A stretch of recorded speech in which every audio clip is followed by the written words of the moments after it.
జ్వలనారసింహ నమో జ్వాజ్వల్యమాన నమో జ్వలిత సర్వతోముఖ చరణం భజామి. వరాలి రాగం రచన మరియు గానం శ్రీరంగ శ్రీనివాస్ 2609వ సంకీర్తనం.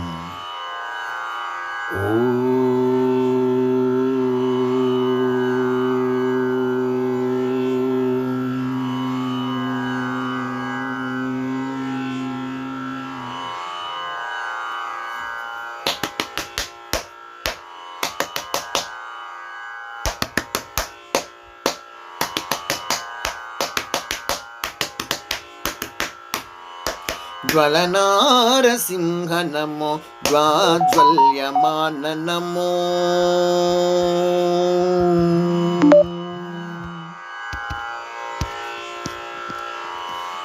జ్వలనారసింహ నమో జ్వాజ్వల్యమాన నమో జ్వలిత సర్వతోముఖ చరణం భజామి చరణం భజామి చరణం భజామి చరణం భజామి చరణం భజామి.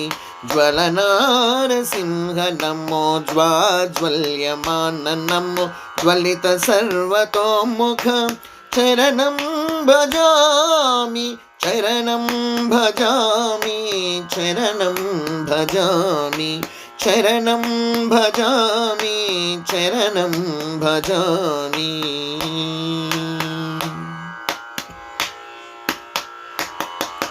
ససరి ససరి రిసమరి పనిస పనిస పనినిస ససరి ససరి రిసమరి పనిస పనిస పనినిస రి ని స స స ప ప ప సరి ప మరి సరి సరి మా.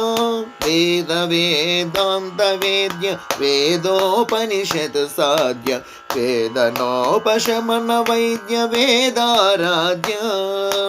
వేద వేదాంత వేద్య వేదోపనిషత్ సాధ్య వేదనోపశమన వైద్య వేదారాధ్య. ఆదిమధ్యాంత చోద్య ఆధ్యాత్మిక పాద్య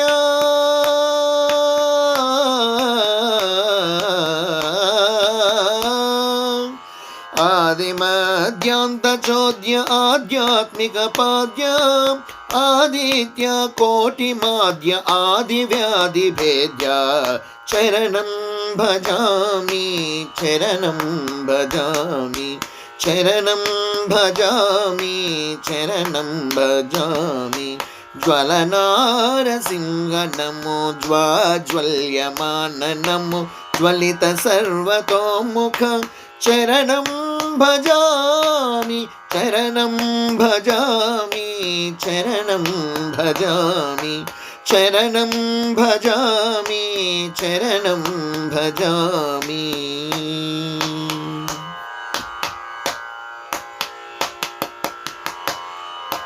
ససరి ససరి రిసమరి పనిస పనిస పనినిస ససరి ససరి రిసమరి పనిస పనిస పనినిస రి ని స స స ప ప ప సరి ప మరి సరి సరి మా.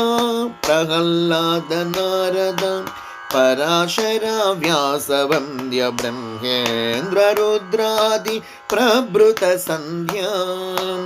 ప్రహ్లాద నారద పరాశర వ్యాస వంద్య బ్రహ్మేంద్ర రుద్రాది ప్రభృత సంధ్యా.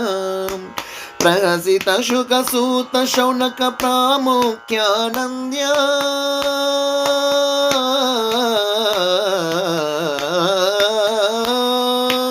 ప్రహసిత శుక సూత శౌనక ప్రాముఖ్యానంద్య. ప్రగత స్తంభ జాత నమో ప్రస్థాన సంబంధ్య చరణం భజామి చరణం భజామి చరణం భజామి చరణం భజామి. జ్వలనారసింహ నమో జ్వాజ్వల్యమాన నమో జ్వలిత సర్వతోముఖ చరణం భజామి చరణం భజామి చరణం భజామి చరణం భజామి.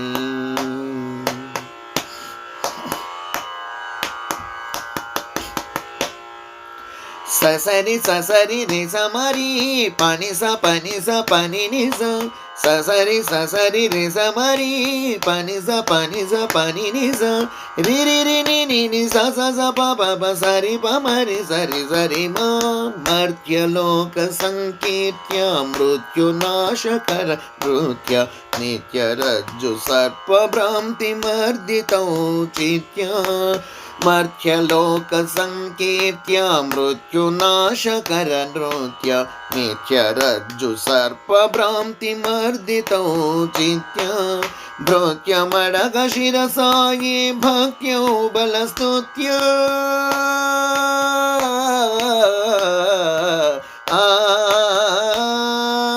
భృత్యమడగ శిరసాయి భక్త్యౌ బలస్తుత్య సత్యశుద్ధ బుద్ధ తత్వ నిత్య నిర్మలాదిత్య చరణం భజామి చరణం భజామి చరణం భజామి చరణం భజామి జ్వలనారసింహ నమో జ్వాజ్వల్యమాన నమో జ్వలిత సర్వతోముఖం చరణం భజామి చరణం భజామి చరణం భజామి చరణం భజామి చరణం భజామి చరణం భజామి.